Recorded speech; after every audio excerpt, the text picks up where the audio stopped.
and the unseen awakens. Preston Dennett, joined by Dolly Safran, guiding you beyond the veil and into the infinite unknown. Every week we unlock high strangeness, extraterrestrial contact, hidden realms, psychic awakenings, the afterlife, and secrets they don't want you to know.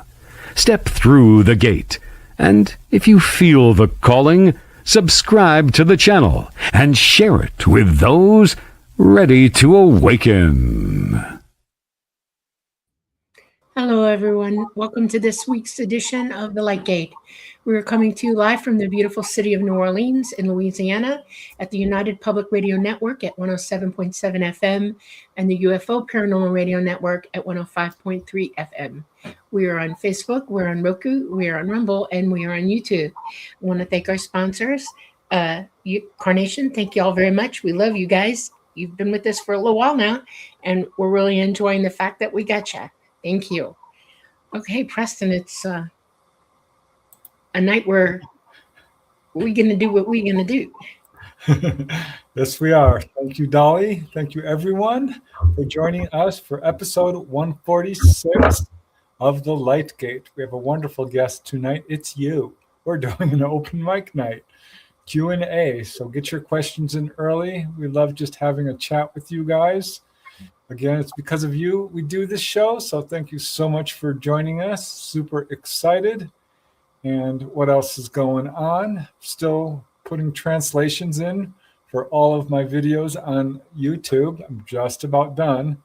And then, of course, I will start working on the Lightgate episodes. Most of the recent ones have been translated into more than 170 different languages.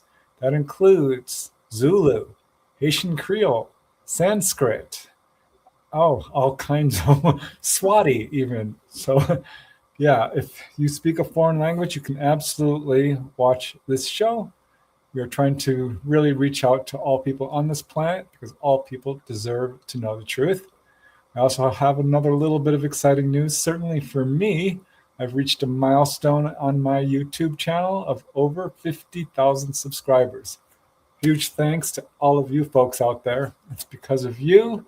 So I absolutely appreciate your support in helping me to get there. I'm so excited. All right.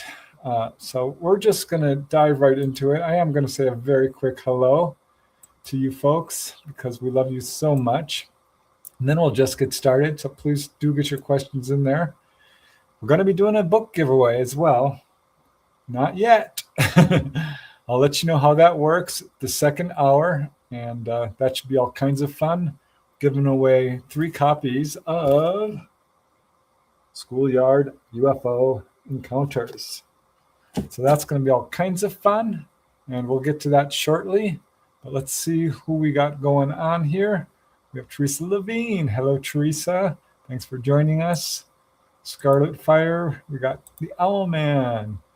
Astro Gear, open mic. So grateful for these. Oh, yeah, we love to do them. We try to do them at least, once every 2 months or so. Yeah. Yeah, it's time. Michael Kennedy, we love you, Michael. Thanks for joining us. And Charlize Bazila. Hello, Charlize. Foggy Notions podcast. We've got lots of wonderful folks here. Lil Dove. We got Poet Poems, and we got Aurora Comedy Vids. Namaste. Thank you so much. I just don't know how you do it, but we are absolutely grateful. Love you. Thank you. Scarlet Fire. Scarlet. Hi.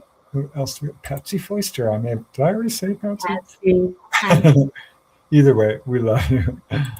My bud, K for you. Hello, Light Gators. So happy to be here with all of you. We are glad you could join us. We got Daniel from East Tennessee. Hi. Quite a few other folks. Let me see. Sonny Burnett. Thank you so much, Sonny. Thank you. Truly appreciate it. Yep. Jordy Dan, all the way from England. Thanks for staying up late for us. We got Flubber Lane. We've got Painting the Sky. We've got all kinds of people. So thank you guys so much. Not sure. I think I've gotten pretty much everybody here. Oh, Joyce. We love you, Joyce. Hi, Hope Joyce. well, thanks for joining us. Benno from Oz. Oh, there's a question. Thank you, Olivia. I've put a little star on that. Yedium. I had a question, but I forgot. I feel for you. Hopefully it'll come back. Okay, all work and low pay. Boy, I feel like that sometimes. I have that one on Audible.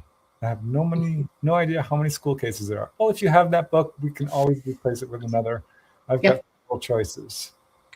There's a good question from the Sunken Lantern. Thank you. Okay, I'm just starring these questions while I say hello to all you folks. Hey, you missed me, Louise. Hi, Louise. Every day, Louise. Yes, thanks for joining us. We love you. I love you too, guys, says Joyce. Very sweet. Okay, so first let me tell you a little bit about myself. Probably already know, so I'll be quick about it. I came to this field as a skeptic. Found out my brother Marco. I have 3 older brothers. That was tough for the 4th brother to keep up with him, let me tell you. But I did. Marco, my older brother, saw a UFO. That brought me into this field. Found out that probably 20-30% of the people I knew had encounters. There's 6 kids in us family. 3 of us have had encounters. The other 3 think we're crazy. Well, they did it first. But now they've come around, certainly. What else can I tell you? Joined MUFON, became a field investigator about a year in. Interviewed everyone I could get my hands on. Started writing articles for about 10 years. Wrote my first book in 1996, UFO Healing Cases. And right now, working on book 33. So that's me in a nutshell. Dolly, you just want to give a shout out about yourself? I'm a generational contactee. I am completely conscious, wide awake. I have no missing time at all. I'm an ET partial child of ET. I'm hybrid. I've been learning with them my entire life. When I was 14, I decided at their invitation to learn how to fly craft. It took me 4.5 years, and right around my 19th birthday, I graduated and I became a pilot. My craft's name is Talata, and I fly with him. He has been the only one I fly with, actually. Had many adventures, gone here and there and everywhere. I've learned a lot of things. About 2015, I decided, because of the way things were going in the world, that I was going to come out. And I did. And I found Preston. Actually, E.T. gave me his name. Talata did. And I found him, and he called me right back. And he vetted me for about 6 years. Met him in 2016 at the UFO MegaCon, and it just went from there. Boom, boom, boom, boom, boom. So here we are. And glad to be here. Glad to be able to talk to you. All right. Now, before I dive into some of these questions, and definitely you guys give us some questions because we're going to want them and need them. I thought I would start by asking Dolly a question. And Dolly, if you have a question for me, that would be fun. Sure. I'm going to start because we were talking. It's really interesting because every time we start talking about Dolly's experiences, I hear something new. Mm-hmm. And she told me something really interesting. There's been a lot of speculation and some reporting, I think compelling reporting, that the ET's eyes are not necessarily all black as they are described, but that rather this is a contact lens.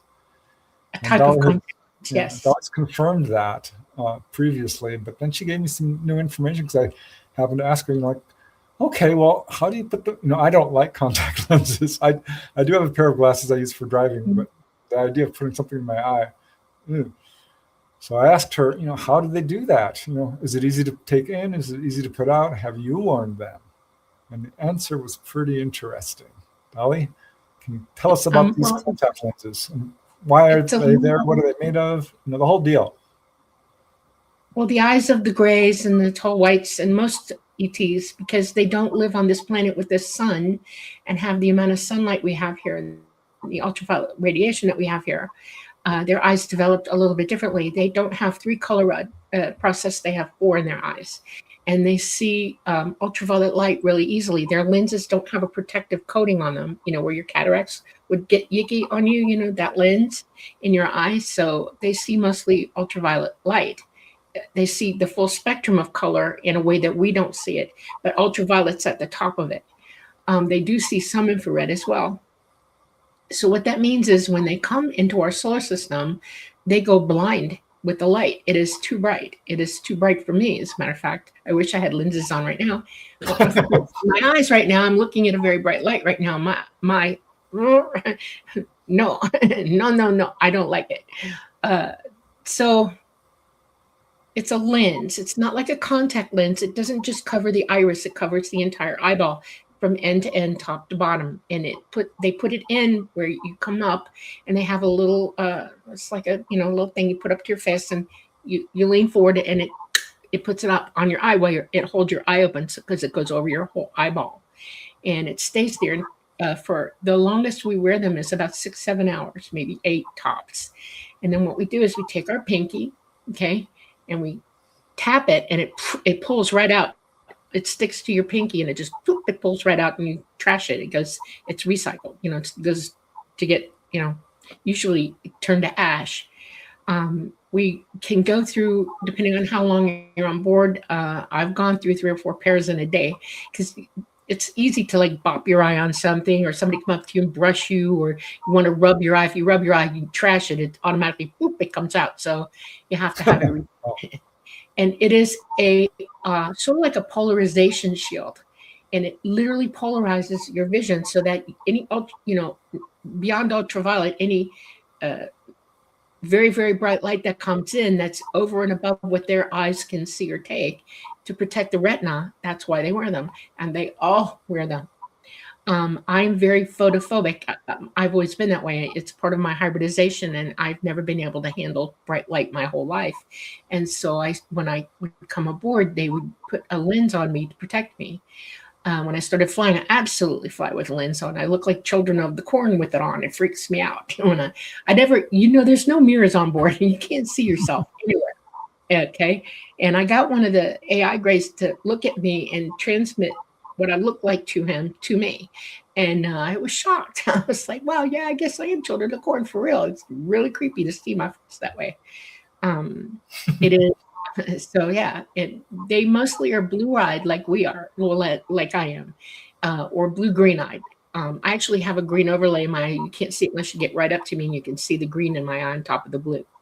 And that's why they wear them. And it's they got 1 billion of them to put in, and you can throw them away, and they just have more and more and more. Even the AI grays wear them as well, even though that their eyes are darker. They're made that way to take better light, but it's still hard for them to see in our solar system. Our sun is very, very, very bright to them, and our atmosphere lets in a lot of light. So yeah, they wear them too. Do they always wear them on board? Yes. At all times? Well, yeah, pretty much. Coming into this solar system, yes. There are other places that I've been that the light levels are different, and no, we don't need them then. But if we're coming into anywhere where we've got the type of sun that we have, that's why we have to wear them, because we can't take the light. Well, it's interesting, because a lot of contactees also report light sensitivity.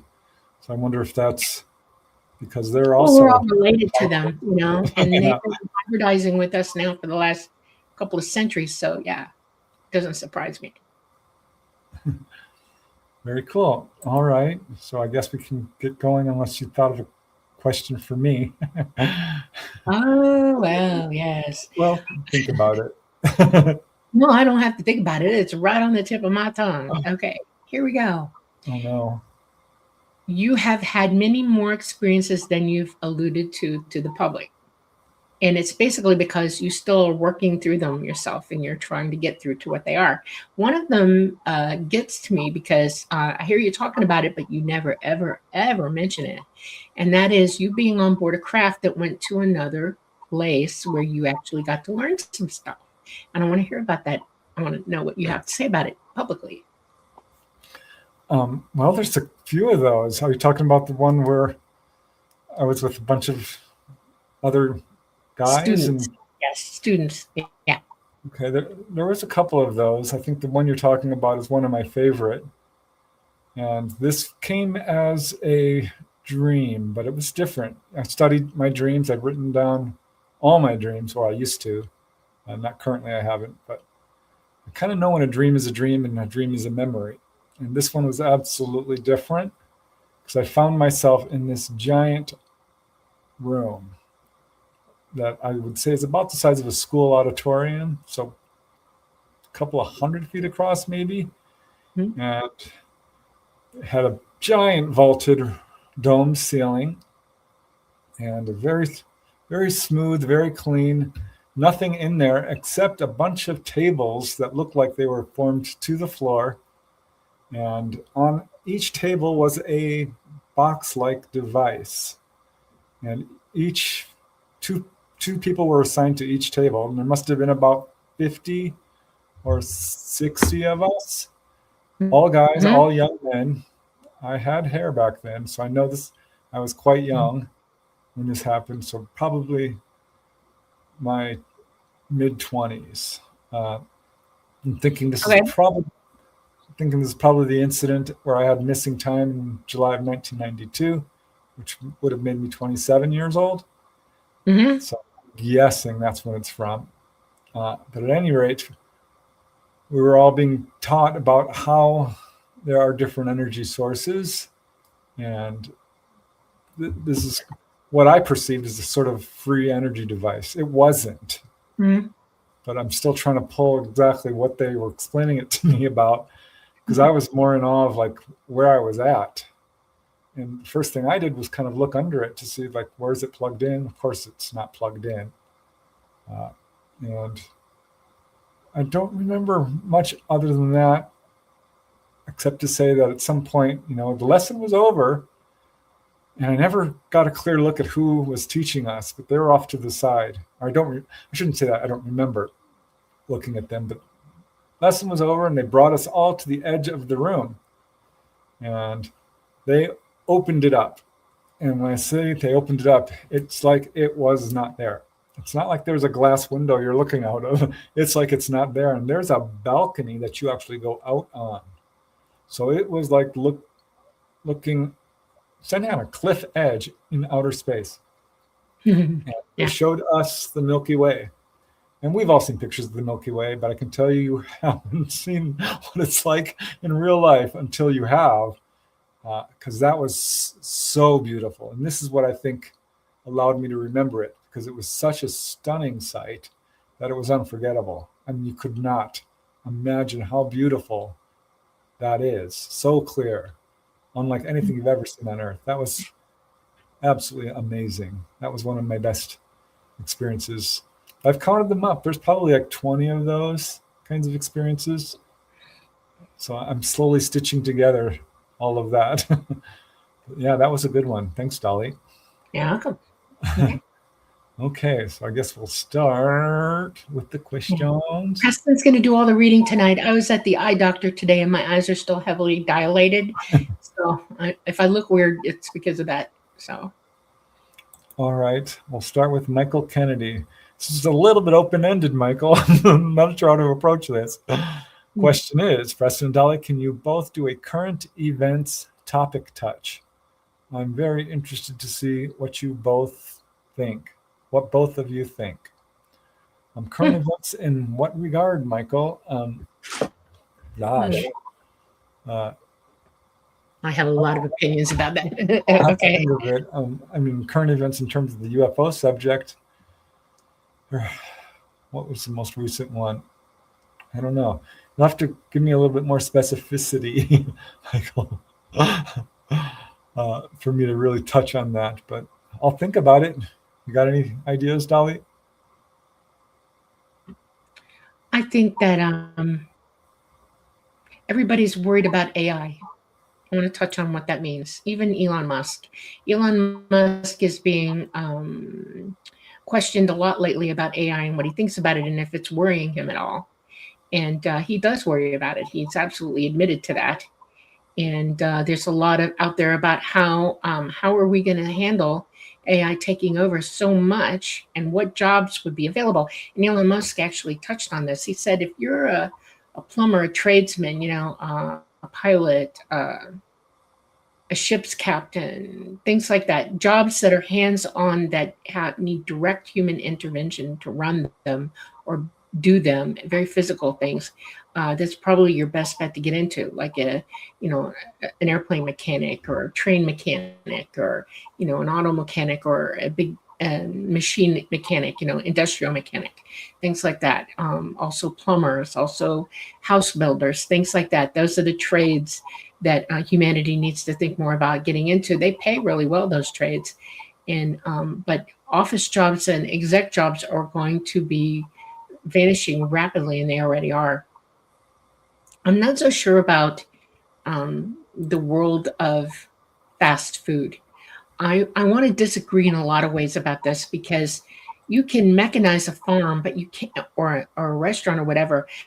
But I have a feeling that the quality of the product is going to drop dramatically.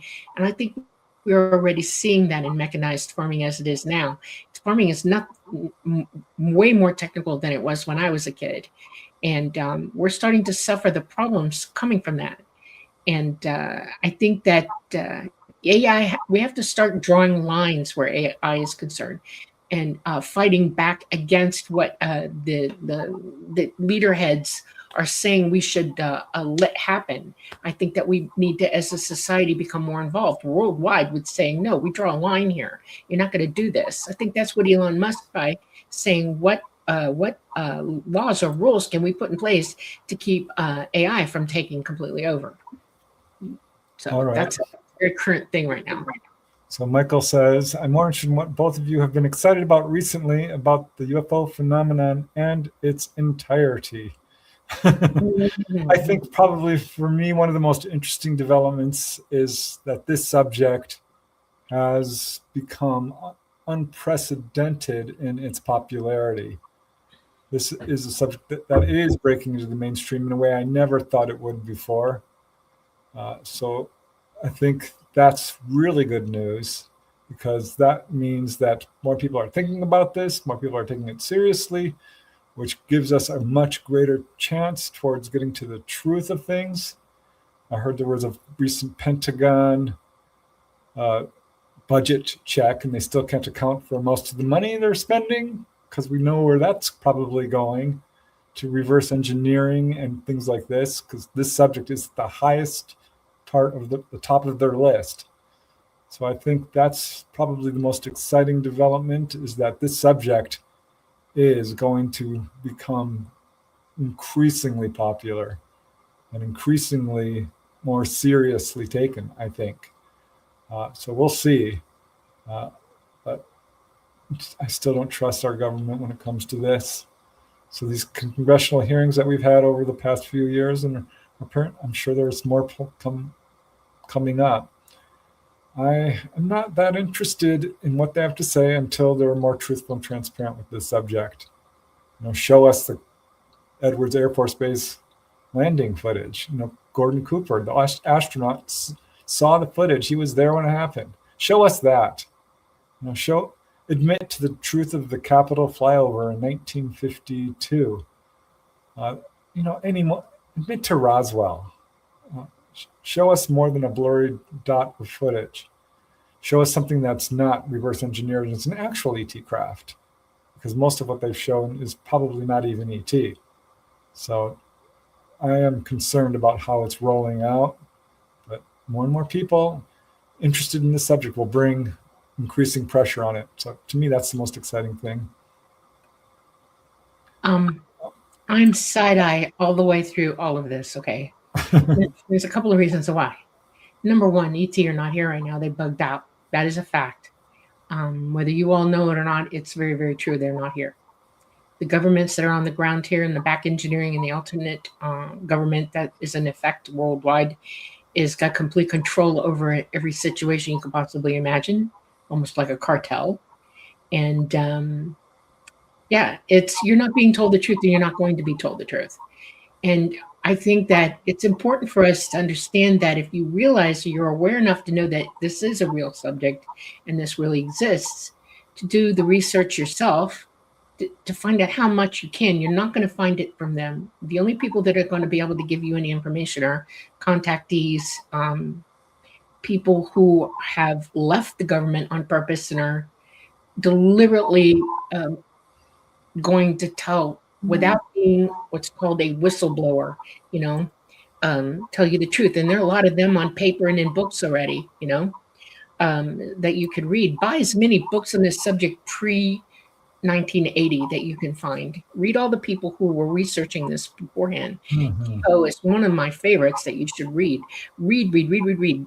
Study this, because a lot of information, they're hitting you with so much misinformation and disinformation now that it's a done deal. They have accomplished with great art not letting you be aware enough to know what the heck's going on. And so it's really up to you to develop your own awareness about this. And I tell everybody good luck and God bless, and please think this all through, because what it's all leading to is a bloody false flag that you all are already starting to buy. And I mean, the stories that are out of this world, outrageous BS that you all are hearing, and people come to me all the time, oh no, that's real. And it's like, no, sorry. And then you have physicists out there who take money from the government and are spreading more of that disinformation. And then there are other physicists who are trying to raise their voices and say, no, stop. This is, cut it out. Half the stuff that they put out there isn't real. Yeah, and Dr. Sabine. Right? Yeah, Dr. Sabine. She's in Germany now. She's very, very astute, profoundly. She's a particle physicist, and she's PO'd about it all. And she's trying to tell the truth. She has her own podcast. It's fun to watch. She's interesting. That's right. There's just a lot going on. And if you keep running after if you're a rat in their trap, you're not going to hear the truth. That's what I'm trying to tell you. You have to step outside the box and look at everything as a whole and start digging and diving deep on your own to figure this out. And use common sense. And if you don't understand something, teach yourself what you need to know so you can understand it. Okay. All right. Thank you, Michael. We'll get back to some current events, because I saw some other questions there that speak to that. Okay. This is a funny one, but a good question. Do ETs use ham radio? Smiley face. No. Nope. No. They can hear you on it, but they don't use it themselves. No, not at all. Well, we know they can hear people because during the Capitol flyover, they were radioing each other, and they noticed that the UFOs would respond to these radio messages between the planes. Right. And there's a number of cases where ETs will certainly affect radios. And I think there's a lot of monitoring going on in terms of what's being said. So as far as I know, they don't use radio. Most of the time they don't use radio. It's too confusing for them because they're already wide open psychic and they can hear it without the radio. Sometimes they'll monitor the radios because humans can think one thing and say another. And so they usually have somebody listening to the frequency to see what they're up to. It's sort of a dynamic thing in the moment. Humans can make second by second decisions on things and think they're going to do one thing and then they do another. It's an interesting paradigm of humanity that they find interesting. Okay. Here's a very interesting question from Olivia Escamilla. The question is, how are you able to express gratitude to the beings? I understand we aren't supposed to touch them. I'm a hugger. So grateful. Do this. I'm grateful. Wait, you're covering your mouth so I can't hear you. Put your hand up to your face, bend forward, and you put your hands forward and you say, I am grateful to you. Same thing as a hug. That's kind of interesting. I'm trying to remember if I have any memories of ever hugging an ET. No, they huff. Yeah. If they're interested, like if you know them really, really well and they're used to being you, they'll touch foreheads with you and inhale. They'll smell your pheromones. They have unbelievable senses of smell and they'll go like that, huff you, and they'll touch foreheads. That's as close as you can get to one. That's it. So they're not really huggers then, huh? Not I at all. guess it's just us. All right. That's kind of interesting. Has to do with microbes. Don't want them. Do they hold hands? No, not unless you're intimate. Oh, okay. Two are going at it then. Something like that. All right. Okay, Dolly, put on your seatbelt for this one because we've talked about it. And this next one is from the Sunken Lantern. Is Dolly aware of the Galactic Federation?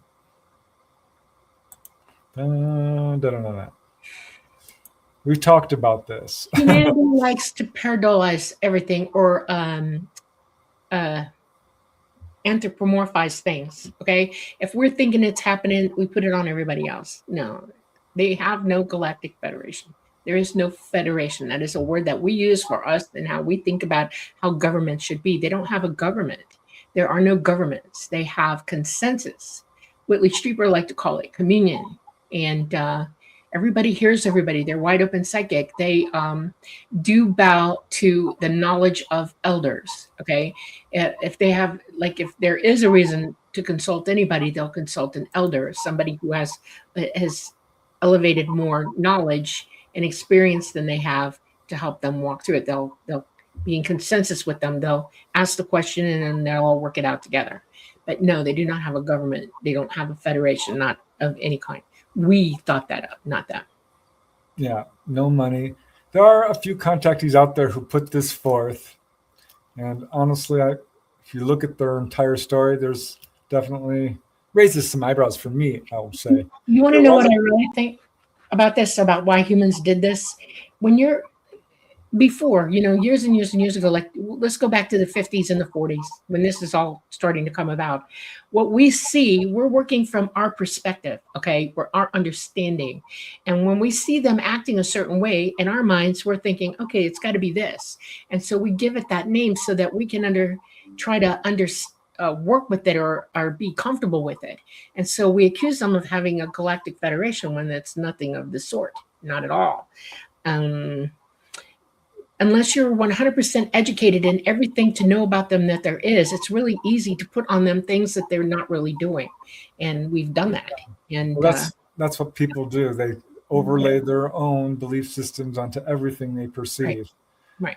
There was a case that comes to mind, which I thought was really interesting, where a guy in Australia was having direct contact and asked the ETs flat out, is there a galactic federation? And they kind of tilted their head.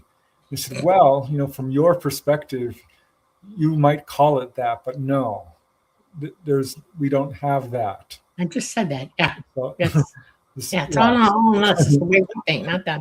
Okay. So, I can see how that might come into some people's mind when they see people cooperating together. But right. And then we spread it amongst ourselves like gossip and then grounded and found it and said, that's the way it is. Nope. Mm-mm. Like that game telephone. Okay. Mm-hmm. Okay, this one's minorly political. We don't do politics on this show, but I'm going to bring this one up anyway. Jordy Dan, question: have you heard any confirmation that Trump will be having a disclosure speech in May, originally said to be July? No. There's supposedly an insider, but who is this insider? I want to give you a hint. No. He's busy. I doubt very seriously this is going to play into his rhetoric at all. As a matter of fact, he stayed very far away from it. He drops bombs every now and then, but he's never said, I'm going to talk about this, ever, not one time. So don't expect it. No, he's mentioned it a few times, a subject. Right, but he's never said, I'm going to talk about this. No, he kind of straddled the fence there, saying, yeah, I've some pilots, I've talked to them, they believe it. I think they're good people. I'm not committing to talking about it, that's right. Yeah, but I sure hope so. I think it's time that we have a sitting head of state, anywhere in the world. It would be great. I think it would be a step forward. We'll see. There's lots of rumors, but having been in this field for 40 years, I'm not I holding want to my ask you all a question. Okay. This man is sitting in one of the highest power positions there are on this planet. Okay. And unless it falls in his lap, he really shouldn't talk about it. Okay. That's the position of the president of the United States. He's the commander in chief of our armies. He's in the executor of our, executive branch and leaderhead. And really, he's not going to jump into a pool that he's not invited into or has direct knowledge of. A president is only supposed to bring you the absolute truth that they know from experiential evidence. And unless that drops into his lap, no, he's not going to talk about it. Guarantee you he's not. So go ahead. I hope so. I mean, I hope he does. But yeah, has any sitting president? No. So no, only one sitting president said something, and that's Eisenhower, and he warned us all about the military-industrial complex. Think on that one. Okay. All right. All right, we'll see. Okay. This is from Flubber Lane, and it kind of connects to this. Hi, Dolly and Preston. Question: is there a head universal leader of the alien species? No, not at all. When I say consensus, try to imagine this. These are people who are able to communicate clear across the universe. They have evolved 1 billion in excess years of us and have the ability to know where everything is and who everybody is in the third dimension here, all the way across the universe. There is no one leader of nothing. We all have our own homes. We belong here. Nobody's the leader of us but us. Nobody's the leader of each of their home worlds but them. There is no such thing as a power or control thing. We have to stop thinking in terms of that. We don't need to be told what to do, and yet we ask for it here. No, you don't. We can work in consensus with one another like they do, where if I have an idea and I want to express it, I'm going to put it out there and say, can we work on this? And everybody gets together and everybody decides who wants to work on it. And then they do. That's consensus. Yeah. And they've been doing this for a long time. And there is no world power, universal power, none of that does not exist. Yeah, I've never heard of that. From what I understand, some ETs are very accomplished. There's no gray alien queen. I heard someone say that, and I'm like, ooh, gosh, no. They don't have that. You can, there are some really interesting contactee accounts where they go into depth about how they all become educated in whatever field they're looking to, and they can rise, to more and more wisdom and knowledge. Dolly, in our next book, she's going to talk about how she was able to meet with elders who are very wise. And that would be the closest I think you could come to calling someone a leader, but they're not. They don't lead anybody. They're just elders. They're there to provide guidance. Right. Yeah, that's a good question, because certainly we have that here on this planet, and I think it's one of our big downfalls, honestly. Right. I want to tell you a joke, just so you get it, okay? This will help you understand. I made a joke once to them when I was a teenager. You mean like a consigliere, a counselor? Because I was picking on mafia stuff, mafia thinking, because we mafia think here. And I got the dead silent treatment for an entire day until I backed that one up. And I got asked, why did I put it that way? And I said, well, and the answer came back very profoundly. No, we counsel no one, and we expect you to understand that if that comes out of your mouth ever in any operation of explaining us to anybody else, you're going to get in trouble. So don't do it. And you've never heard me say they counsel. They do not. They have elders. They're intelligent. They're experiential. When you have a problem, you can ask for help. I have never said no counsel, nothing, no leaders, nothing, nothing. Federation, none of that. It does not exist. They're not control freaks. We are. Okay. Putting it lightly. Okay. I have not seen this footage. Aurora Comedy Vids. Have you guys seen the saucer footage from South Korea in 2021? Aliens or Kim Jong-un? Cannot comment. Haven't seen it. Now I have to look it up. Yeah. All right. Moving along. Sorry, Aurora. I'll have to look that one up. Carries 9919 asks, do you think Bigfoot and UFOs have any connection? I do. Not the one you might think. I became a Bigfoot researcher after running into a case where a guy had a UFO land in his backyard, essentially, and the next day had a Bigfoot encounter. So there was an obvious connection there. Started running into more cases like that. And if you look into the number of Bigfoot reports, there's like 1 million. Not kidding. And more UFO reports than Bigfoot reports, I think. And the vast majority of them, over 99%, do not intersect. There's a couple of hundred that do. Yeah. So how do you explain this? What I think is going on here is that Bigfoot has been around forever. They're sentient. They're people like us. So yes, they are contactees. Some are going to go inside UFOs. Some are going to go up. Some are talking to the ETs. So of course, some are going to be seen in association with extraterrestrials and UFOs in the same way that people are. That's my current assessment. I don't think Bigfoot is ET. I also want you to understand something else. I'm going to put an exclamation point on this. If you ever are in the deep, deep woods somewhere and you come up upon one, do not pursue it ever, because they are big animals that are smart enough to let you have it if they don't want you around. And you do not want to put yourself in a position to be had that way. They can be deadly to humankind when they want to be. That is an absolute fact. There are plenty of stories out there to prove that. Do not hunt one down ever, because they don't want you to come near them. They have stayed away from humankind. If they had wanted to see us, we would see them, overtly see them. They would have tried to interact with us. Want to be left alone, leave them alone. Okay? Yeah, there's some cases of hostile Bigfoot from people who have kind of pursued them or even got into their territory, because that can be territorial. Right. The only reason gorillas are contacted is because they're very sweet, docile, loving little creatures. They're plant eaters. They don't eat meat, and you can contact a gorilla, which is very sentient, by the way, and they have a whole hierarchy, and you know they're there.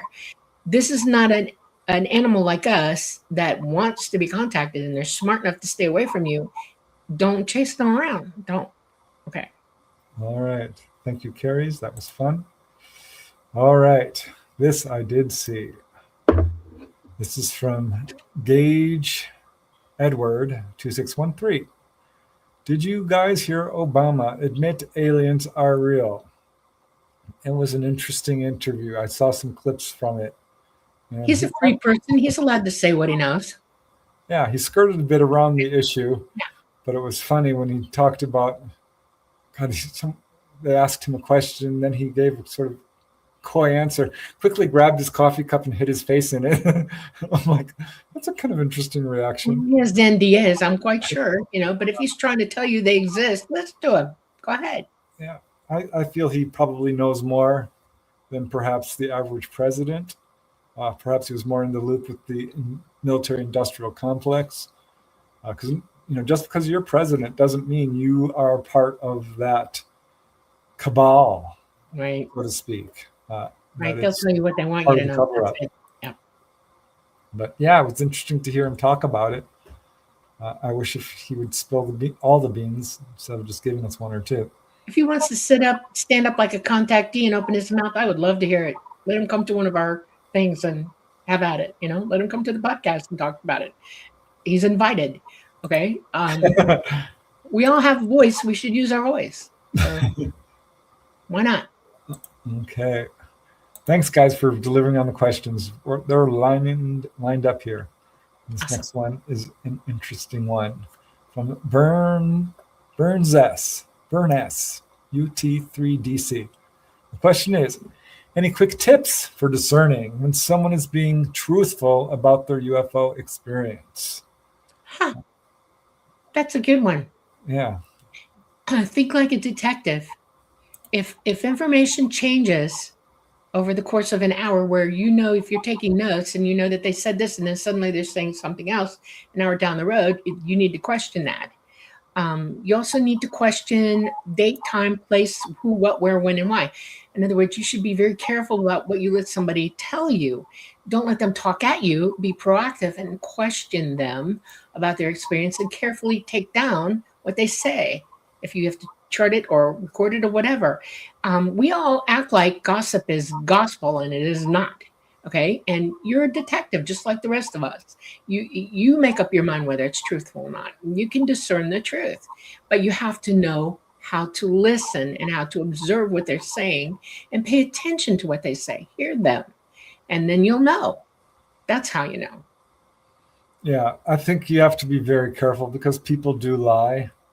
Yes. I think people who are coming forward to sort of feel special or get fame or fortune are in for a rude surprise, because coming forward is often done at great risk to one's personal reputation. People get gaslit, ridiculed, disbelieved, and absolutely, I think there are clues you can tell when someone is telling the truth. Right. For me, I don't want to give away all my interviewing secrets, but if someone's asking for money, really not interested in hearing their story. No. But if someone says, please don't use my name. No. When people get very emotional, when people start with some caveat, like, I don't do drugs. I've got a good education. There's no history of mental illness in my family. When tears form in their eyes as they try to talk about it, when they hold back details because they're looking at you to see how you are going to react. You really have to just learn to develop your intuition. Right. There are all kinds of little details that repeat in the extraterrestrial contact experience. Right. Which even today are not well known, so I look for those. There's all kinds of little things. There's something to be said for simple truth. Okay. When somebody's talking to you and they're giving you their truth, it's not complicated and it's easy. And there's not a lot of and a pausing and thinking about it, or an elevation of phantasmagorical facts. That tends to, set alarm bells. I've learned to hear whether this is, they're lonely, they're alone, they're this or that. I ask them personal questions because I'm trying to figure out, where is this coming from? Why are you telling me this? How come? There are people who've contacted me who have one just simple thing to say. This happened on this date at this time, and I can tell you all about it. And when I talk to them, by golly, they do. They just tell me exactly what happened. Nothing, no frills, no mess, no muss. Okay. And then they go quiet, dead quiet on me, like they're waiting for me to ask them a question, which is basically what happens. I got about 1 billion of them by the end of that. Where did you say it was? What time was it? And I start digging deep into the details.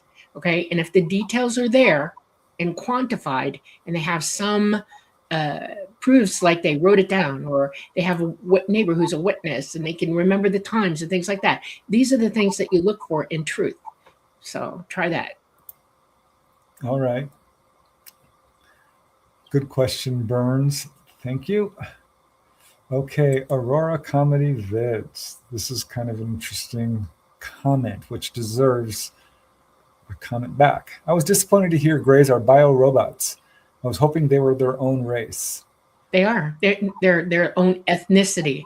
They have AI robots, or AI automatons is what I call them, because they're biological AI, and they're just under 4 feet tall and about 3 feet 5 inches. Some are a little bit smaller than that. Just depends on when they were made, what accoutrements they've got on them. But yes, the Greys, there's about 5 different ethnicities of Greys aside from them. So yeah, they're their own ethnicity. I 100% agree. I've had a number of people tell me that they have never experienced the kind of love from a Grey from any human being in their lives, not their wives, not their child. Mm-hmm. They use the same word, a love, what do they call it? Love like never before. Mm-hmm. So I thought, they're absolutely living biological beings, very much like us. And some are AI robots, but those are usually the ones that come down and scoop people up and are not terribly emotional. So people get this idea that, they're all like that. No, they're not. Good question. Thank you, Aurora. And now we're moving to the next one. And this is from All Work and Low Pay. Question. Are there any reports of blue-skinned, human-looking aliens that either of you know of? Or anyone in chat, for that matter? That comes up, doesn't it? I've heard, not blue, dark blue, but bluish. People who like colloidal silver need to be careful because they can turn blue. Silver doesn't leave your body, and it gets into your skin, and it turns you silver blue. Yeah, the human Just smoke. saying. I know that. Unbelievably blue. Well, if you go back to India, and at the time of the Vimanas and all that, their principal gods are blue. That gives me pause because I've never seen an actual that color blue being. But we have a tendency to overemphasize things, and we talk about things until they become very big and overdone. And if you say something over and over again, over time, it can change. And I think that's what we're looking at, is these blue beings were probably grays. And because the grays have different ethnicities like we do, we have different color skin, and they can look quite blue at times. And yeah, perhaps a hybrid. But definitely I've heard of blue-skinned beings. The human-looking ones look very much like us, with all the complexions, and the variations of complexions we have on this planet. So you will see ones who have dark brown skin. There's that depends on melanin. Almost black blue a little bit. Black, but lights, yellowish, peach, olive skinned. All the things that we see here, I think, do turn up with human-looking ETs. All the ETs. Yeah. Which is why I don't like to call them Nordic. Okay. That is a good question. Thank you. And here is another one, and this one is aimed at you, Dolly, from Texas Cacti. Dolly, how do you get your special? Let me try again. Dolly, how do you get your spatial orientation when cruising in the spacecraft, whether in outer space or in reduced gravity? That's a very good question. I am in remote view 100%. I remote my consciousness out into a part of a light ball. It's like a dodecahedron that gets really big once it's initialized. And the craft's consciousness is in it as well. We commingle, and I become one with the craft and the ship. And I don't need to reorient myself. I become that.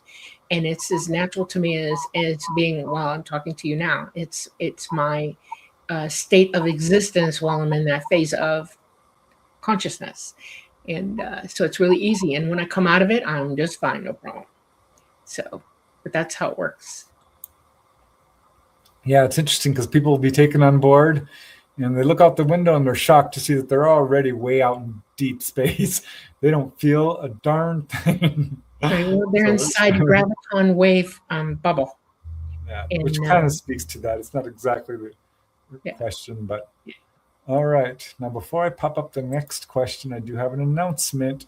We're at the top of the hour. It's time to do our book giveaway. We're giving away 3 copies of Schoolyard UFO Encounters, and here's how it works. You get one guess. I'm going to repeat that twice. One guess. One guess of a number between 1 and 1,000. We have a secret number, but Dolly and I have agreed upon. Transmitting right now. Remote view me in my head, if you dare. So yeah, one guess.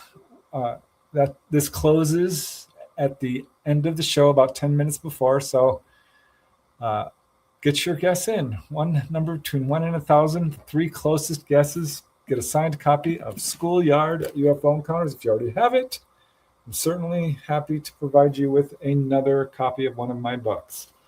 All right, and while you guys are pounding me with your guesses, I'm going to pop up another question for Dolly to ask. I have something to say about this, but Dolly, here is the question while I read all the numbers that are pouring in, and there's a lot of them. From Peter Van Horn. If only some abductees remember anything, what does that suggest about how many people might be having encounters without remembering anything? Did you get it? A lot. A lot. Everybody has a memory. If you're not, I don't like the word abductee, contactees. Okay, let's go there. All right. Abduction is a bad word that the government wants you to use to make you afraid of them. Please stop doing it. It's contactee if you're contacted. Everybody has the ability to remember if you're remembering without fear, shock, or aversion. In other words, when you get contacted by them, some people go into dead shock, fight or flight, they'll freeze up. It's almost like going into catatonia, and they literally lose the entire experience. And there are a lot of people who do that because they're afraid. They're in shock. They don't know what's going on. It's totally bamboozled them and they're freaking out. Now, repetitive contactees often do remember because it's so repetitive that they've finally gotten over the initial shock and awe of it, and they've lost the fear of it, and they're starting to really, really, really, really remember. And there are a lot of people out there, I guarantee you, who have a lot of conscious memory and they're not talking. And it's because they're keeping themselves out of the conversation for a reason. And it's basically it's their experience, it's their knowledge, and they don't need to go jumping around about it. And I want y'all to understand that there are a lot of people like that, a lot. Okay.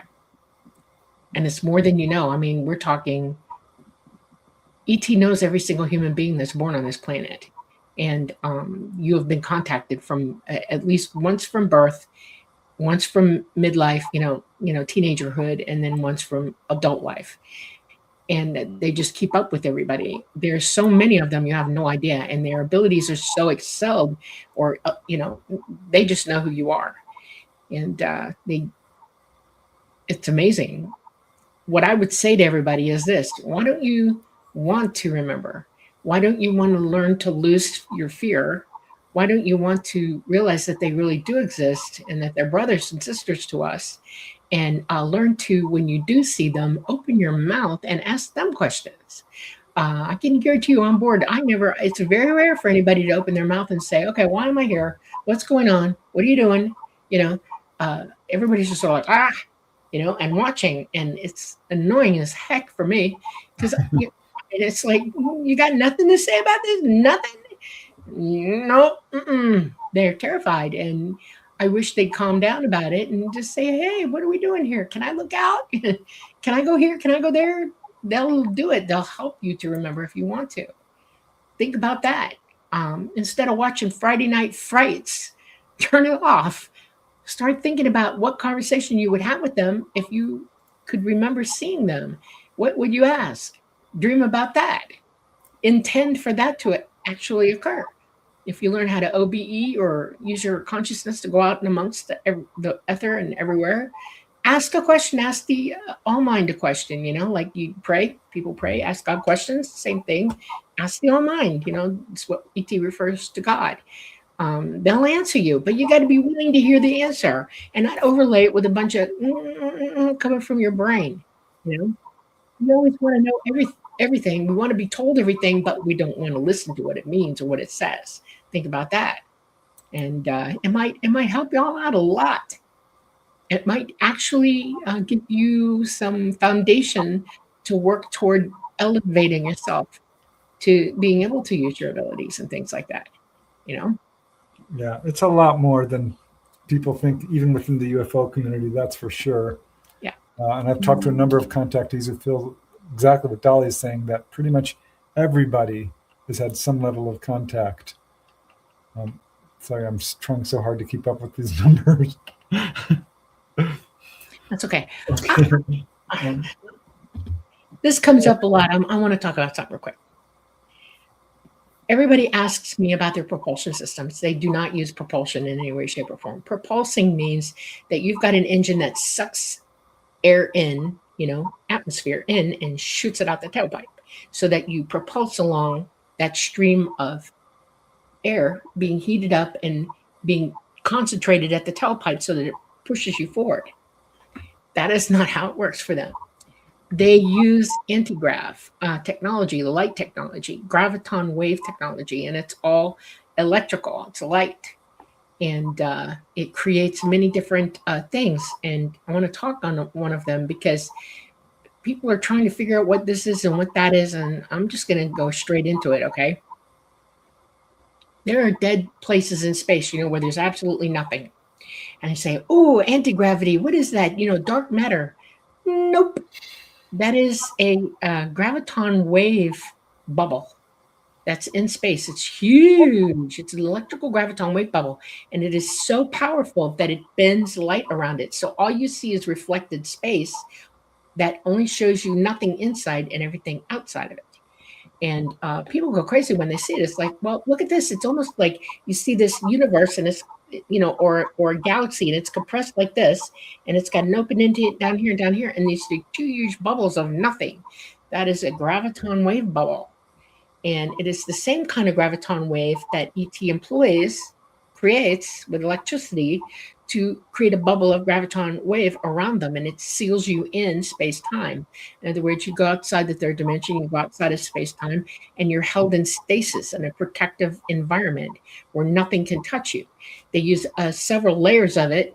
There's one on the inside to keep you okay on the inside, and there's one outside the craft, and then there would be another one when they light gate. There's 3 of them. When they come into atmosphere with us, they're using 2 and 2 graviton wave bubbles. And it's amazing how it operates.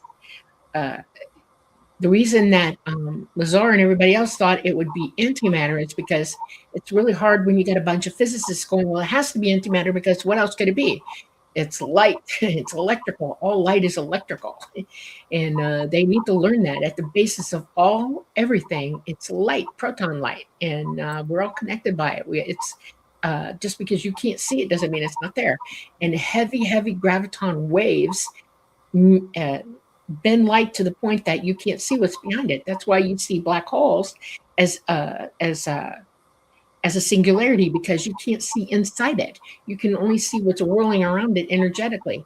But they do know that black holes are not singularities because what goes in does come out. They do shoot energy out of them like a quasar. And they're just now starting to tell you all the truth about that. All right. I'm okay. ready. All right. Thanks for holding that. Okay. Okay. Yeah. It's all on us to try to remember this stuff. Okay. Thanks, Dolly. You're welcome. Let me see. Question for you both. Are Dracos as bad as what everyone says they are? You want to start, Dolly, or shall I? You go. No, we're not. I think people are people. From what I understand, the reptilians are another ethnicity, so to speak. They've been here on this planet longer than we have, and have gotten something of a bad rap. I think there's a lot of disinformation about them out there. I don't think that they are running our country or in disguise or anything like this. Barbara Lamb is a researcher I really respect who reported a very friendly encounter with a reptilian being. There was another lady, Pamela Stonebrook, also said that her encounters were nice. Not all have been. Dolly had an encounter, which she talked about at least 5 or 10 times here on the Light Gate, which I think shows why some people might say, they're a little scary. But no, I don't think that they're evil. But I don't get a lot of reptilian cases, so I really can't speak to them. And a lot of the information that's out there, I frankly don't trust. So it's hard for me to answer that question. All right. Well, reptiles rule this planet. You know that, right? Gators, everything, crocodiles, caimans, they're all different, frogs, amphibians. These are reptilian creatures, lizards, Komodo dragons, you name it. They all got that reptilian thing going on. All different kinds of them, even in the water, they're reptilians in the water. Yeah, they've evolved on this planet, and they're older than we are, and they're old as way back to the time of the dinosaurs. They're sentient, and ET knows who they are. I think the governments here got a hold of them, and they've been experimenting on them, and they don't like it. Just saying, and neither does ET. I did run into one. I was in the Everglades. I was digging up an Indian burial mound in a hammock head, out in the Everglades, and it walked up behind me. I could hear it thinking. It was really hungry. It was looking for dinner, and I could hear it thinking. And all I did was turn slightly. When I saw it, my brain went straight to fight or flight, and my feet said go. And I did. Poof, boom, I ran. I ran right off that hammock into the water with the sawgrass, cut myself up really good, got in my canoe, and left as fast as I could. Left everything behind me, did not stay for it. I didn't work up the guts to go back for a month. I mean, I did, half my stuff was gone, scattered, scavenged, whatever. And as the years went by, finally I, faced Tawad off about it, like, look, you're going to talk to me about this. What the heck? Was that what they call a reptilian? And he said, of a sort. And he said, it wasn't going to hurt you. If it wanted to, you'd be dead. It would pound you at any time, which I believe wholeheartedly. Was twice my size. So I don't think they're bad. I didn't get evil off it. I just got, I'm hungry. I need dinner. That's what I got. And I was hungry. I was going to eat dinner, so I left. Yeah. Is a shark evil? No. No. What happens when you encounter one? It's very scary. Are we evil because we eat meat? No. Think about it. Okay. This is a good question from Ogaz Hanardik. Do ETs eat food like us humans? Yes. Depends. Right? Yeah, it depends on the ethnicity. The human-looking ones, certainly. Well, we were planted on this planet, so we developed the ability to eat plants here as well as meat. We weren't designed for it. We were designed to eat meat. We're carnivores. We have crushing teeth to crush bones, not plants. Over the centuries, we stupidly have believed and have hurt ourselves with plant foods that you don't realize you're hurting yourself with. The Greys mostly eat meat all the time. The whites, the ones that look like us, they eat meat and they eat some types of vegetation, but nothing like we do. And they don't eat bread ever. No bread, no grains, nothing. They say that's bad for you. Don't touch it. When I'm on board with them, I would eat fish. I would eat this pasty stuff that was some sort of gelatin meat. Okay. I had water. They would let me have tea. They always managed to have tea for me. Their tea, not my tea. But I'm a fish eater. Preston will tell you, I crave fish all the time. I love fish. I'll eat fish 24/7 if I could. And but I don't like it here because it's poisoned here. We put too much crud into the sea, and now it's not good for you. It's one of the reasons I think they will tell people to be careful about eating meat, because that does turn up. People don't eat poisoned meat. Yeah. People have been given fruit on board. People have been given sort of a bitter chocolate type of thing, but wasn't chocolate. It's what's his name? Joshua Cutchin wrote a whole book on this sort of thing, where people have been given food of some kind. So yeah, from what I understand. What about the little AI grays? Do they absorb nutrients by rubbing something on their body? They don't absorb it. No, it's not eating. They'll put stuff on their skin because they need to keep their skin moist and not dry out, just like us. It's porous. But they don't eat that way. They actually have a mouth, and they drink a gel that feeds their biological nature. Yeah. But they don't digest like we do at all. They don't have an exit like we do. It's all used. The ET pancakes. It does leach out their skin. So sometimes you'll see them and they'll look greasy or sweaty. It's not. They're leaching out what they drink. They're processing out. Okay. All right. Let's move on to the next question. Okay, for both Preston and Dolly from Flea Market Gold. What are your tips for being able to get in a really good trance state for hypnosis? I have a few tips. One would be to practice meditation first. Another would be to really get to know the person who is doing your hypnotic regression. If you have any mistrust or fear, it's not going to be easy to reach that level of relaxation.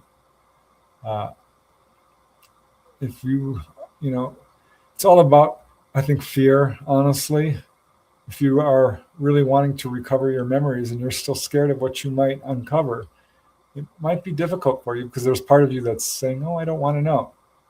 So I think writing down everything you remember, really coming to terms with, this is an experience that I really want to remember. You might not even need hypnosis if you can basically meditate yourself. But that would be my tips. You can go through the whole standard relaxation technique, which is going through your various muscle groups and just letting go. And there's all kinds of techniques to learn how to relax, but ultimately that's what it comes down to, relaxing the body and the mind. That would be my tips. I don't know, Dolly, what do you think? Yes, relaxing your body down to a point where it's not involved in what your thinking processes are, and then telling your physical mind that you need it to go quiet, to go blank for you, and to allow your consciousness to connect up into total consciousness, who you really are, and then actually reprocess the information. In other words, begin at the beginning of that day and you relive it second by second by second, what you do remember. And you'll see that your brain will start saying, well, this happened next, and then you remember that and then you write it down. Next session, it might take 2 or 3 sessions for you to recall an experience. I don't like to use the word memories because our memories can be faulty, but what you can do is remember an experience. Your brain understands what experiences are and will give more information to you through an experience than it will a cold memory, because memory can fade away. Memory isn't permanent, but experience, your body takes it in, every cell in your body knows what it is, and your consciousness knows it too. So you go into an experience.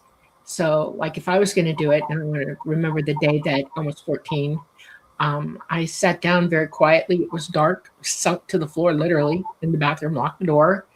And I closed my eyes and I started reliving that day, what happened, second by second by second, with nobody bugging me and me perfectly knowing where I was and being perfectly okay with myself to do so. It pops my head up. I mean, I re-experienced it all. It's definitely doable. Yeah. You can do it. But write it down, because memory can fade. Your hippocampus can let it go, One gentleman I interviewed, Joe Gardner, had a major missing time, and he was visited by Dr. Leo Sprinkle, who was the first guy, a trained psychologist, to really do this. And he told him, I'd like you to try meditation first, and I'll give you the techniques. And it was basically self-hypnosis, and it worked for him. So definitely something worth checking. But I got in a discussion with a guy recently on Facebook. He's like, I don't trust hypnosis. It does work. It done incorrectly. You've got to be very careful, because it's been proven to be unreliable done incorrectly. It's been proven to be reliable done correctly. So you don't want somebody talking you into something you didn't do or remember. Right. That's the whole point. Okay. Thanks for that question. And here's a really good one, Dolly. I think you might like this one. This is from Will Wonder. How can one best support their hybrid children? What do they need from their human parents, especially relating to hybrid human fathers? Send them as much goodwill and love as you can. Always think of them in the positive. Always let them know that you're available if they want to come to you and talk to you. Always give them anything that you've got, wisdom. If you got something to say to them today, talk to them. Tell them, you know what I learned today? Talk to your children. Send them every message, good thing every day that you can. Just like any parent would on this planet. be apparent in your mind, send it to them. Yep. Yeah, one gentleman I interviewed in upstate New York had a lot of missing time and finally had a fully conscious onboard encounter where he was shown his hybrid son. And the ETs told him, aren't you happy? You need to know this is why you've been having contact. Here's your child. What do you think? And he had a whole range of emotions. He was very angry. He was somewhat repulsed, but he was overcome with this absolute feeling of nurturing for his child. Imagine how the child felt when he saw all these emotions going through his essentially father, because they're very telepathic. So when you think of them, think of them in love, because I think that's ultimately the most powerful force in the universe. And this is true no matter who you are, ET or our loved ones. If you pray for them on the other side after they've passed on, they feel it. Yep. You send them love, they absolutely know it. Right. And here as well. So I think that's the best thing you can do is just think of someone in love. All right. Here is another interesting one about cleanliness from Yedium. How do different groups shower and clean themselves on board? Is it the same process as it is on their home planet? Do different species use the same system? They're good questions. They all pretty well, it just depends on your specific and anatomical needs, but everybody can, because water is not available to you like to take a bath or anything when you're on a mission, like in space, whatever. They wipe down and they use a type of ultraviolet shower of light that kills microbes and stuff like that. And they'll sit under the shower. It's very highly developed from them. And I call it the sprinkle shower. And you just sit under it and it lets you go. And you towel off and the towel gets, disposed of and, incinerated and you put on a new outfit. Our hair is another matter entirely. I've been instructed that I'm probably one of the most bathy persons you'll ever meet in your life. I bathe every day, sometimes twice a day. And that's because I was taught that I should never, ever be expected to be taken up if I'm dirty. And so I've always bathed and washed my hair thoroughly, and I would plait it, put it in braids, or I would have really short hair. And it made it easier for me to be on because their temperature on board is technically warm to us. It's in the high 70s on board, sometimes around 82 is their comfort zone, and we tend to sweat in that. So yeah, to be clean when you first come on is imperative and important, and I keep my hair. I'm also in an electromagnetic environment, and my hair can tend to go, fan out, and it's not a good thing. So I always plait it back or ponytail it or cut it really short so I can't do that. So yeah. All right, one more announcement. Book giveaway. Closest winning number gets a free book, 3 winners. Still time to guess your number between 1 and 1,000. One guess only. We've got some people who look like they're going to win unless you have not given your guess yet. One guess only, one number between 1 and 1,000, and you win a book. Winners will be announced shortly. All right, moving along. We've got like 40 questions, Dolly, so let's see if we can get this done. Okay. I do want to say something about this question. Betty Andreasen talked about how she was given a light shower. That's what I'm talking about, the sparkle shower, yeah.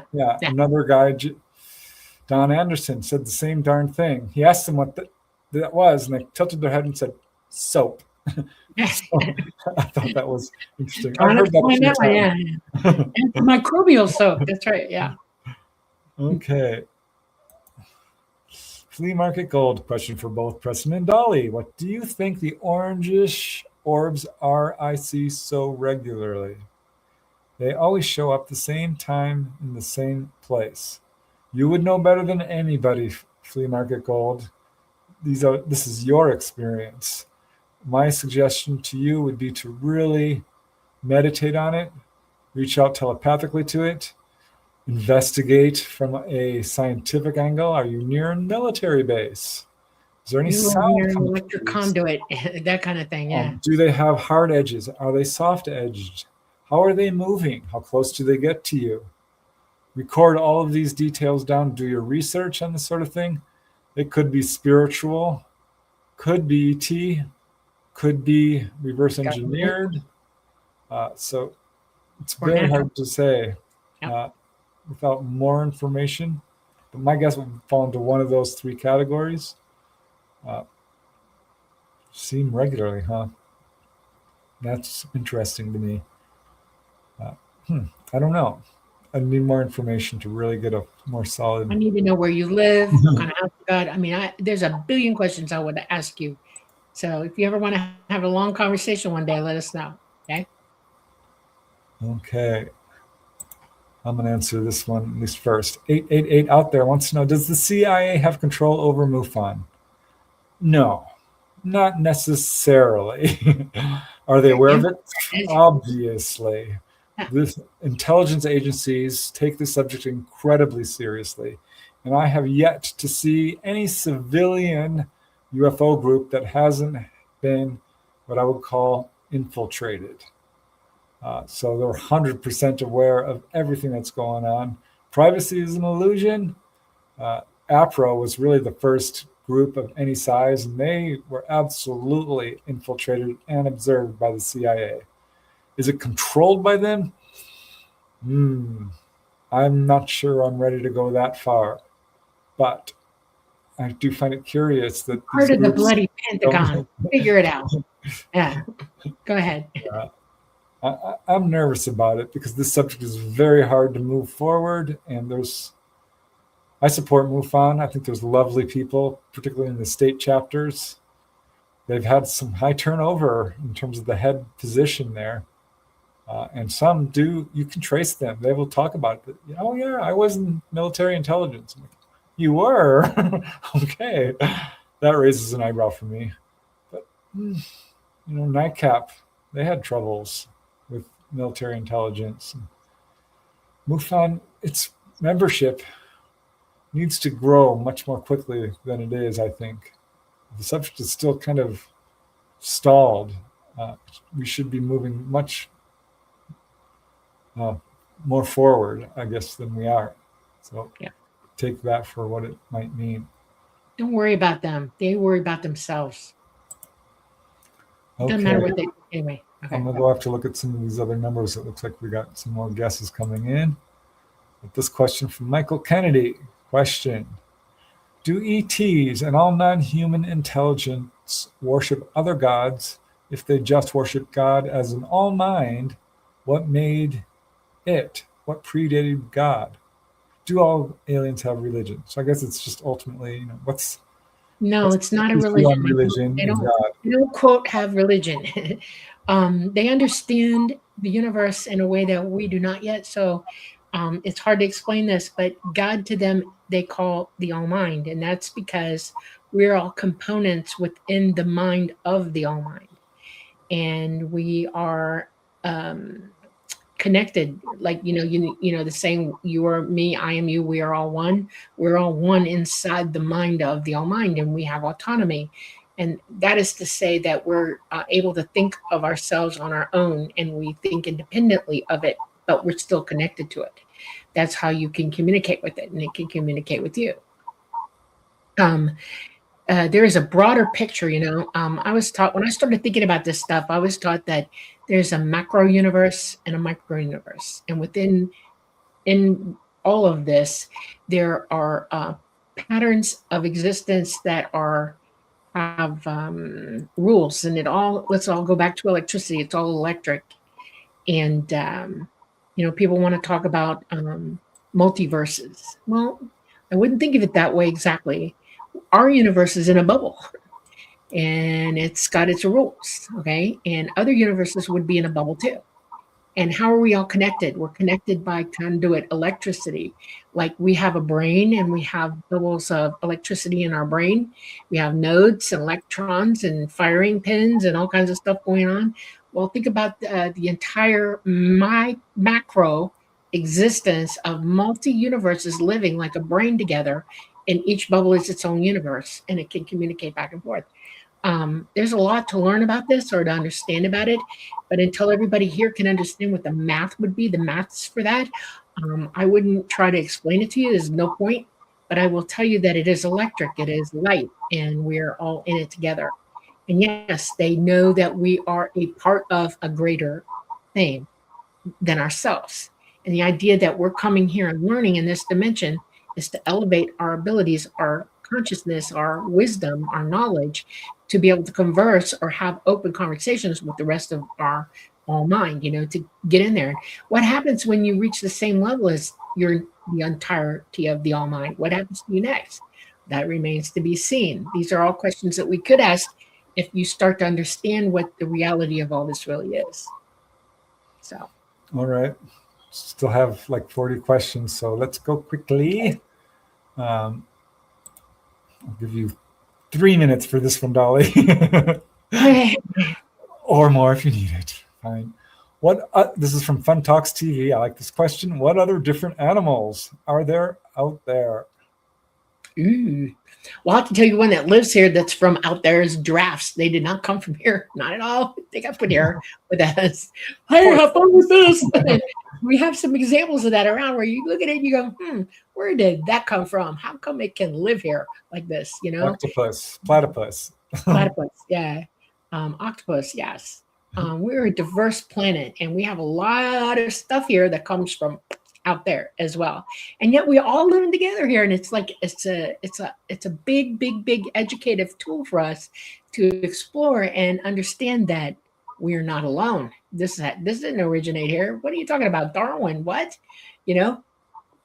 So what other animals are there out there? Are there space cows? Are there space cows? You know what I mean? Not exactly like ours. Well, it just depends on the gravity and how big they get. I mean, you know what a gaur bull is? That's from Africa. And those suckers weigh 1,800 pounds on the hoof. And they're like Brahmas. Our Brahmas are a cross between a gaur and a regular, cow. Our Herefords. And you make a Brahma. And they got the long floppy ears, and they have horns, and they got that big thing on the back of their neck, and they weigh about 800 to 1,000 pounds. A really big bull could weigh almost 1,200 pounds. On other planets? Yeah, they eat meat. Remember, they everywhere. If you got a planet, it's got the same conditions we do. You bet they got something like this on that planet. Yep. So there's birds. They have birds. They have fish. They have everything. Yeah. Bugs. Are there giant bugs on other planets? Yes. What's the weirdest animal you've ever seen? It's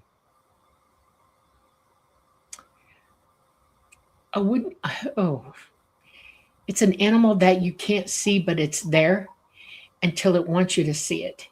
And it's not a predator. It just uses it for defense. And when you do see it, you go, huh? Because it's you think you know what you're going to see when you see it, and then when you do, you go, huh? Because it's spiky looking and kind of like a multi-spiked starfish kind of thing, and it lives in the water, and you don't know it's there till it's there, and it just goes whoop, and you whoop, and it's blue and yellow. Yes, bigger than me. And you just go, "Hi, how you doing?" and get away. Yep. All right. I bet you could write a book on that. All right, maybe we should. All right. Let me see. I like this question. Beth. Okay. Beth Pepper Coates. Question. Why would UFOs start visiting me at age 40 while going through breast cancer, chemo, and radiation? I saw them several times a week for 15 years. First of all, God bless you. I hope you're well. Sending you healing energy. The things we go through on this planet, in this third dimension, are very difficult.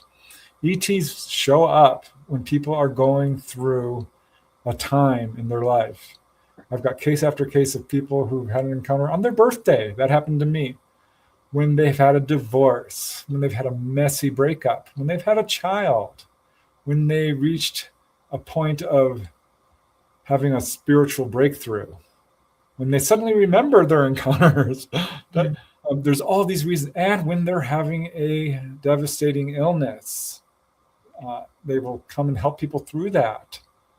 So it depends, I think, individually, but it's definitely something that I've seen. If you're a ETs will come. contactee and you didn't see them and realize they were there till you were 40, it's because you probably needed comforting and you were willing to accept seeing them at that point. We change when we're under duress. You realize that, right? You know, you should know that. You've had cancer. We become more open to help. And that's when you lose your fear. And I mean, what are you going to be afraid of, right? And that's how you start seeing them or remembering them. So, yeah. Yeah. Wow. Thank you. That was a good question. All right. Perennial philosophy question. What are your thoughts on Marshall Summers' book about the allies of humanity? Other than no comment, I will say it's one person's channeled material which does not align with the vast majority of first-hand cases. So that raises my eyebrows. So I want to be very polite about it because I respect people, and I wish nothing but the best for everybody, but it certainly does not align with what I found out in my research. I've got the book, by the way, and there's the other one. I saw him once. We didn't really talk, but some interesting things he's saying, but that's my response. Okay. Moving along. Another good one. This is from Leo Mega. Hello, sorry I'm late. No worries. It's May okay. I ask how hard it is to access the Akashic field, and how does it help us now? It's not a field. It's not really a library. It's you tapping into your experiential collective experiences of who you really are. Everything about you is known by your consciousness, and you're in source, and that's where the Akashic is, you in source. Other people cannot read you in source. Only you can read you in source.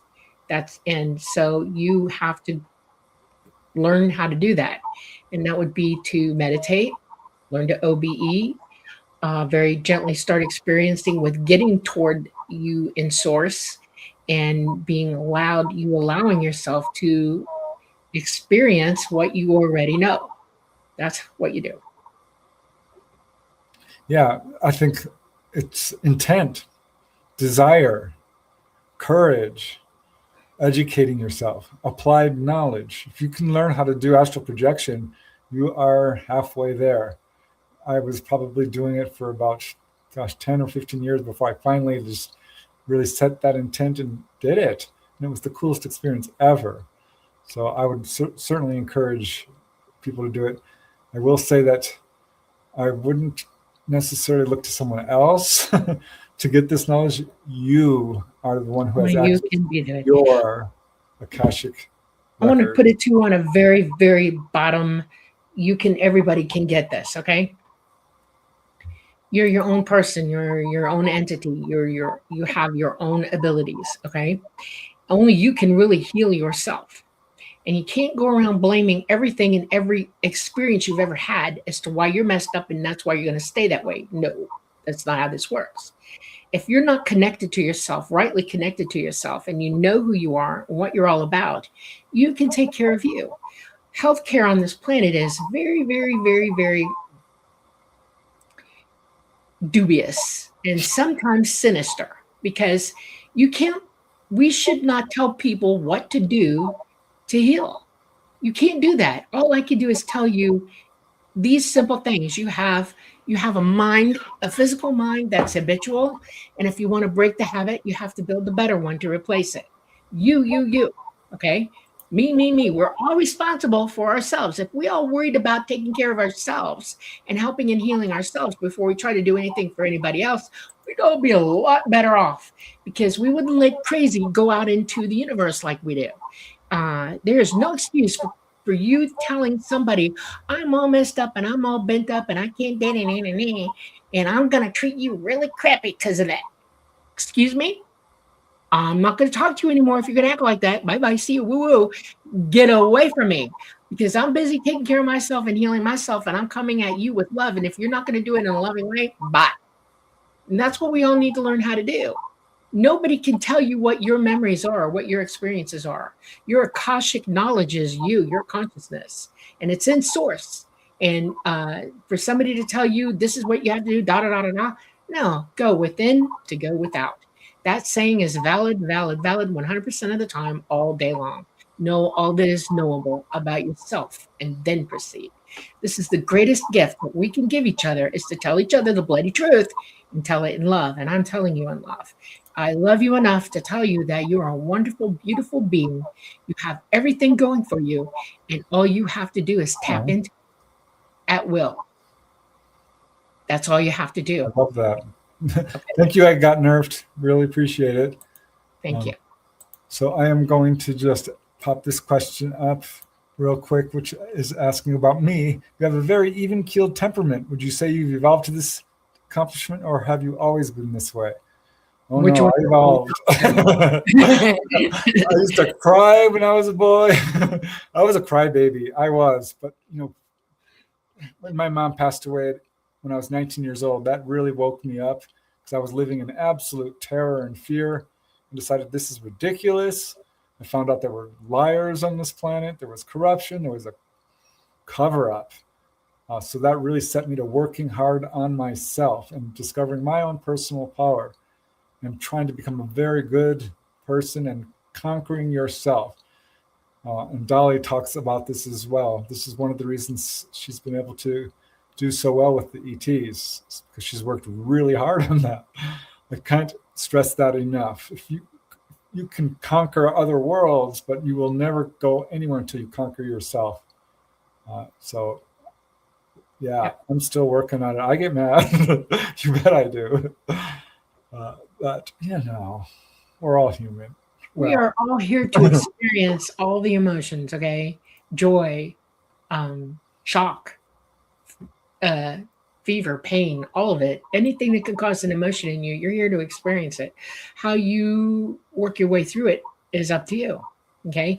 And you can either do it with as much concentration or self-will as you can, will on yourself, intended to figure out what you can do to help yourself, resource, figure it out, or you can be a victim of it and be miserable most of your life. It's just up to all of us. And if you see somebody, like if you're helping yourself and you're good at it, okay, and you've conquered something, and you see somebody going through the same thing, sit down with them and say, you know what, I have had these experiences, and let them talk. Let them get it off their chest. And then what you say is, this is what I thought to do for myself, and let them listen to you. And maybe you can help them find a path to themselves to figure it out for themselves as well. Listening is the greatest gift you can give anybody. Yeah, and we're offered challenges. I love the comments you're making, Beth Pepper's Coates, how that experience that was initially quite tragic for you really opened doors to help you change your life. That's so cool. Yes, and this is what this school, so to speak, offers us. So look at that. All right. See. Dun. Question from Flea Market Gold. Do ETs go to heaven? Do we get to Everybody does. We're all in source together. We're all in this universe, and we all live in it together at the same time. And we're all in source together. And just because we have a different ethnicity or we live in a different place in the universe doesn't mean that we all don't go to the same place. Yes, we do. Yep. Period. And you can absolutely do it right now, because we are already there. Yep. And you'll see ETs there as well. Yep. There are people who've been taken on board and shown deceased loved ones, had visits with them.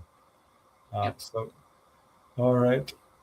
Okay, we're going to just touch on this because this is something that does come up in some channeled writings often. This is from the Sunken Lantern. Are you aware of this shift? Not in the individual sense, but in the mass shift of humanity to the fifth dimension. We are in the fifth dimension. We are in the sixth. We're all connected to that. Humanity is not going to shift to a higher dimension. We came down to the third dimension to learn. Yeah, this body that you're in right now is going to do what it's going to do here, and then you're going to leave it off, and you're going to leave and go back towards source, and you're going to start over again somewhere else. If you want to be born into another dimensional space, you have to acquire the wisdom and the knowledge to get there. You're at level 3. That's how I try to tell people. See the 12 levels? You're at level 3. Finish and go to. We're almost in level 4. We're actually level 3, 4 here. Okay. If you want to be a level 5th dimension person, get through this life and be ready to transition into that then. But no, not everybody's going to go at the same time. You have to work and gain the knowledge. Reward without work is nothing, and you gain nothing from it. So think about that. So you will go to the 5th dimension at some point. So Yeah. it's something to look forward to. So yeah, in the sense that is true. Work it. But yeah, we're all going to have to, continue to gain experience to get to that level, right? So to speak. All right. Let me see. This is another question that you can answer better than anyone else, Olivia. I went to bed but was not asleep yet when I heard near me some clicking sounds that were varied, very quick. I wondered if that might have been a being saying something to me. I will say the mantids, people reported a very clicking kind of language. I'd wonder when that happened. But this could be a number of different things, because you can be traveling out of body, makes all these kind of weird clicking sounds, popping sounds. It could be a spiritual entity. It could have been a loved one trying to talk to you. Tap, tap, tap, tap, tap, click, click, click, click, click. It could be anything. Yeah. When something unexplained happens to you, what I recommend people do is immediately clear your mind, relax, and try to trace it intuitively. Go within and really think about it. If you had a missing time encounter, it was Melinda Leslie talked about this. She had missing time. She immediately sat on her bed and just meditated and remembered the whole darn thing. So that would be something I would do if something like that happens again. Even if if you're feeling really bad for some reason, figure out why. If you're behaving in a way that surprises you, trace it. I want to make a point about something while you're saying this. I want to add something into this appropriate moment. Do not use drugs. Do not use DMT. Do not use whatever that stuff is, because all you do is locking yourself in your physical mind and you can't get out. Okay? ETs don't use drugs. They use drugs here to control you. Okay, go ahead. All right, a bit of a non sequitur, but absolutely good advice, and I 100% agree with it. All right, Fun Talks TV. Is the universe expanding? Have ETs visited the threshold of creation? What's at the edge of infinity, Dolly? There is no edge. It's infinite. So I hate to tell you this, there is no time. We're all locked in here, so in the 3rd dimension, 4th dimension. So you'd see there's an arrow of time, and this is all your physical mind can conceive of it. But trust me, there's no such thing. It doesn't exist. You think it does here, but no. So infinity is, the letter 8 turned sideways, the infinite loop. That's infinity. It never ends. Never, ever. Oh my gosh, we're almost. Okay. Well, we're never going to get to these questions. I just realized we have a few minutes left. Okay. Darn it. So let me just see if I can find it. I'm going to have to skip some of these questions, you guys, because there's no way we're going to be able to answer all of these. Alexander Hat Julius.